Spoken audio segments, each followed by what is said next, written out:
Hello friends, welcome to my channel. I am Dr. Beena Sethi, Associate Professor in Chemistry and my today's topic is protein.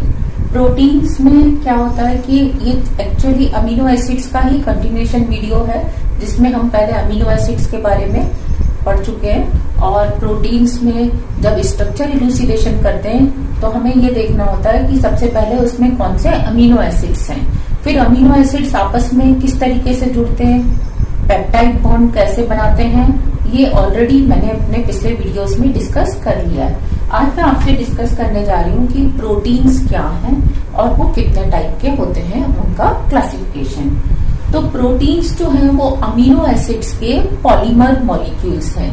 Amino acids आपस में जुड़ के क्या करते हैं, एक पेप्टाइड बॉन्ड बनाते हुए एक चेन बनाते हैं। फिर ये कई सारी चेन्स आपस में जुड़ के क्या बनाती हैं, पॉलीपेप्टाइड्स बनाती हैं और ये पॉलीपेप्टाइड्स आपस में जुड़ के क्या बनाते हैं, प्रोटीन्स बनाते हैं।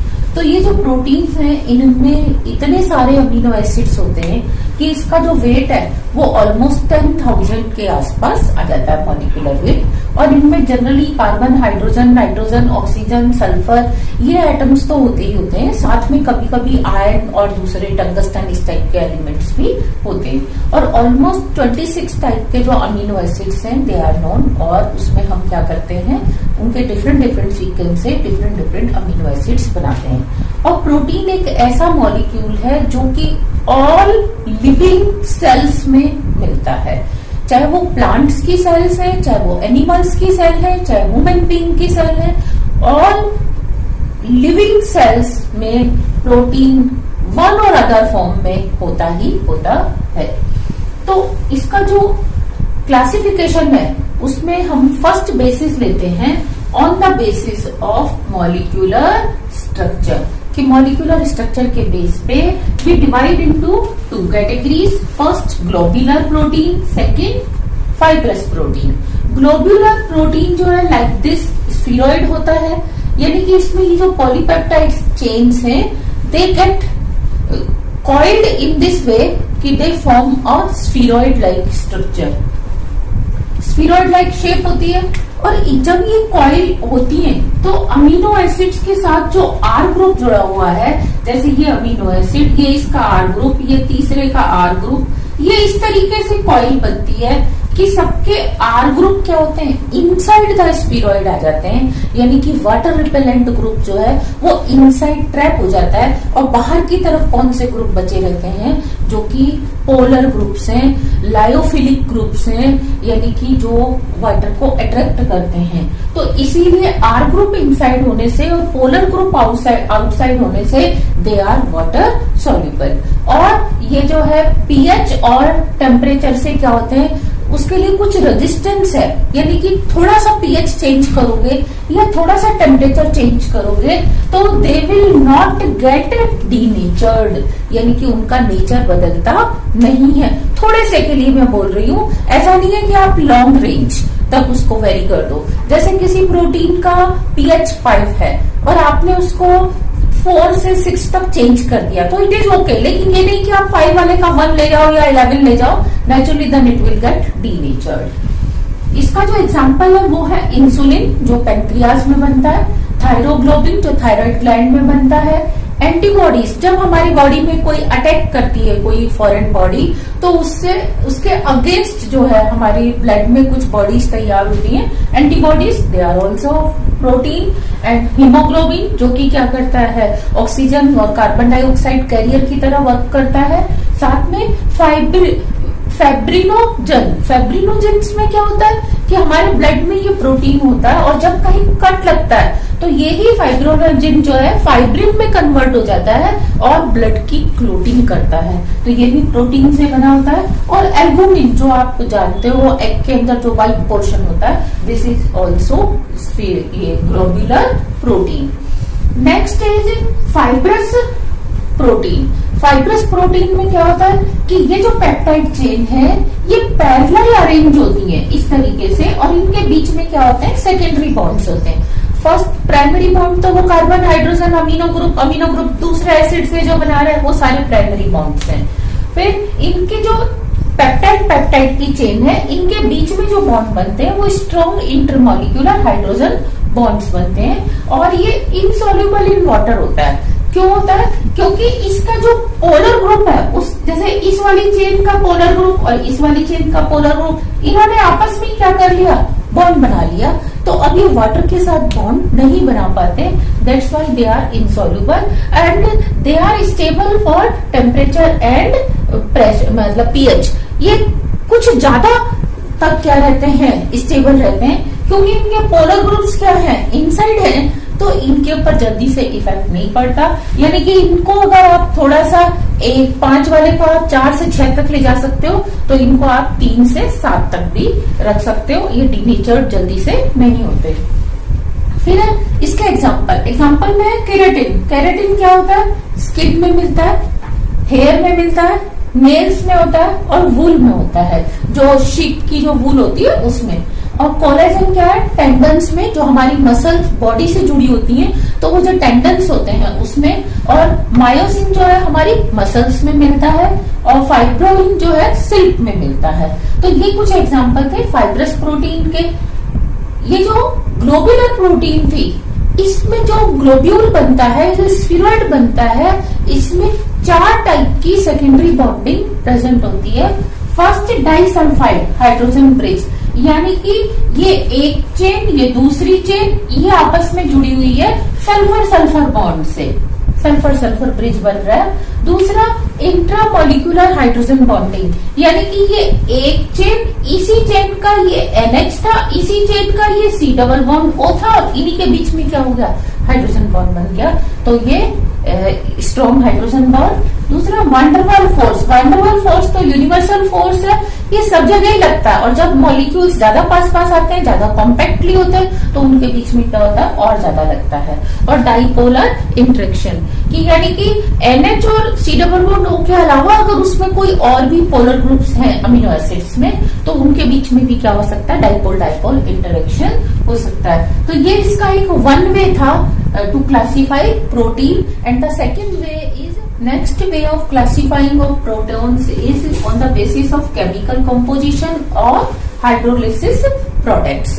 यानी कि हमने प्रोटीन लिया, उसका हमने हाइड्रोलिसिस किया और हाइड्रोलिसिस करने पर अगर हमें सारे ही अमीनो एसिड्स मिलते हैं, तो वो क्या होता है? Simple proteins. उसमें अमीनो एसिड्स के अलावा कोई और दूसरा मॉलिक्यूल नहीं मिलता, जैसे कि albumin, glutenin in wheat and oxygenin in rice and keratin in hair, nail and horns। इनमें क्या होता है? अगर आप इनको हाइड्रोलाइज करोगे, you will get simple amino acids. या आप इसको रिवर्स डिफाइन कर सकते हो कि they are made up of only with amino acids, केवल अमीनो एसिड को मिला के ही ये बने हैं। Second category is conjugated protein. Conjugated proteins में क्या होगा कि जब आप इसको हाइड्रोलाइज करोगे, तो you will gate protein means simple protein means amino acids plus non protein group, यानी कि उसमें 2 पार्ट होंगे, एक प्रोटीन पार्ट जो अमीनो एसिड से बना है और एक अदर देन अमीनो एसिड से जो पार्ट बना है वो नॉन प्रोटीन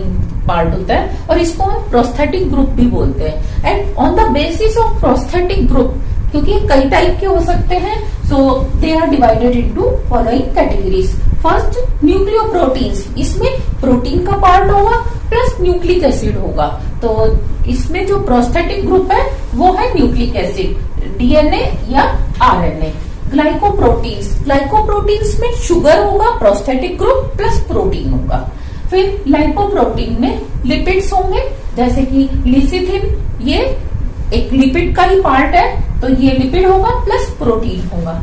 फॉस्फोप्रोटीन, फॉस्फोप्रोटीन में जो प्रोस्थेटिक ग्रुप होगा वो होगा फॉस्फोरिक एसिड, इसमें फॉस्फोरिक एसिड का रेसिड्यू भी हो सकता है। फिर क्रोमोप्रोटीन, क्रोमोप्रोटीन्स में क्या होगा? प्रोटीन के साथ कोई कलरिंग ग्रुप जुड़ा होगा, जैसे कि आप जानते हो कि पोरपायरिन रिंग्स है, हीम ग्रुप है, जैसे हीमोग्लोबिन रेड कलर का हो जाता है, एक्चुअली येलो होता है पर बहुत ज्यादा हो जाता है वो जब कंसंट्रेट, तो रेड दिखता है। मायोग्लोबिन और क्लोरोफिल, इसमें प्रोटीन के साथ पोरपायरिन रिंग्स हैं, जिनकी वजह से उसका क्या होता है? कलर होता है। और भी कई इस तरह के मतलब कलर प्रोड्यूसिंग प्रोस्थेटिक ग्रुप्स हो सकते हैं।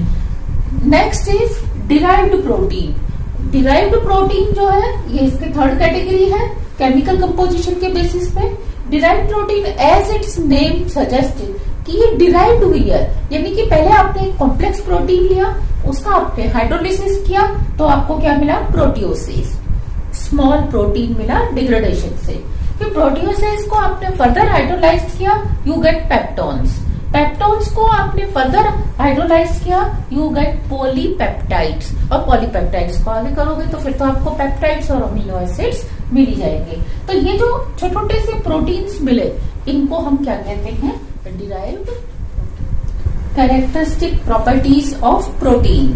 प्रोटीन मॉलिक्यूल्स जो हैं उनमें जो एलिमेंटल कंपोजिशन आता है, क्योंकि वो कार्बन हाइड्रोजन नाइट्रोजन ऑक्सीजन इन्हीं से बने हैं, तो इसमें कार्बन की percentage 53%, hydrogen 7%, oxygen 23%, nitrogen 16 and अगर सल्फर और फास्फोरस भी है उसमें तो दे कम अराउंड 1 और 0.5%। जो इनका मास होता है, molecular mass, it comes between 10,000 and 50 million up to 50 million. जैसे जो एग का एल्बुमिन होता है उसका 34,000 टू 44,000 मास के इसके बीच में होता है। मिल्क का जो प्रोटीन है उसमें 35 टू 40,000 उसका मोलर मास होता है। हीमोग्लोबिन का 65 टू 70,000 उसका मोलर मास होता है, मॉलिक्यूलर मास। फिर है इनका मेल्टिंग पॉइंट। इनका मेल्टिंग पॉइंट जो है वो एक फिक्स नहीं होता बिकॉज दे आर पॉलीमर्स, लेकिन कुछ कंपाउंड्स प्रोटीन ऐसे हैं जिनका की क्रिस्टलाइन नेचर होता है और उनका डेफिनेट मेल्टिंग पॉइंट होता है, अदरवाइज इनका डेफिनेट या फिक्स मेल्टिंग पॉइंट नहीं होता। फिर इनका जो सॉल्यूशन है वो कोलाइडल सॉल्यूशन बनता है, ना कि ट्रांसपेरेंट, क्योंकि इनका मॉलिक्यूलर साइज बड़ा है, मास भी ज्यादा है, इसलिए they form colloidal solution. And this property of protein is used during dialysis of patient. जब पेशेंट्स का डायलिसिस करते हैं तो उसमें से हम सॉल्ट्स को बाहर निकाल लेते हैं बिकॉज दे आर सॉल्यूबल, और प्रोटीन जो है उसके ब्लड का जितने भी टाइप का है वो सब कोलाइडल सॉल्यूशन होने के कारण अलग हो जाता है। फिर है एम्फोटेरिक नेचर, ये क्योंकि इसमें एसिड ग्रुप भी है, बेस ग्रुप भी है, that's why they can react with acid as well as base. और जो आइसोइलेक्ट्रॉनिक पॉइंट है, दे आइसोइलेक्ट्रॉनिक पॉइंट जैसे कि अमीनो एसिड का स्पेसिफिक होता है, ऐसे ही हर प्रोटीन का स्पेसिफिक होता है। And at that point they are less soluble and minimum ionised होते हैं। जैसे केसिन का जो है आइसोइलेक्ट्रिक पॉइंट इट इज 4.6। और ऑप्टिकल एक्टिविटी जनरली बिकॉज इसमें कायरल कार्बन है, हर जो कार्बन है अमीनो एसिड का जिसके पास NH2 है, COOH है, एक R ग्रुप है, एक H है, तो इसका ये कार्बन क्या होता है, कायरल कार्बन होता है। इसमें दो पॉसिबिलिटी होती है, D एंड L कॉन्फ़िगरेशन, लेकिन प्रोटीन्स में सारे अमीनो एसिड्स जो है they have L configuration. Hydrolysis होने पर बिकॉज इसमें एसिड भी है, इसमें बेस भी है, और एंजाइमेटिक हाइड्रोलिसिस, तो इसमें तीनों टाइप का हाइड्रोलिसिस हो सकता है, enzymatic, acidic and basic hydrolysis. तो on hydrolysis they give simple and simple proteins. So proteins give proteoses. This is simpler than protein. Peptones, then again polypeptides, then peptides, and finally we get amino acids.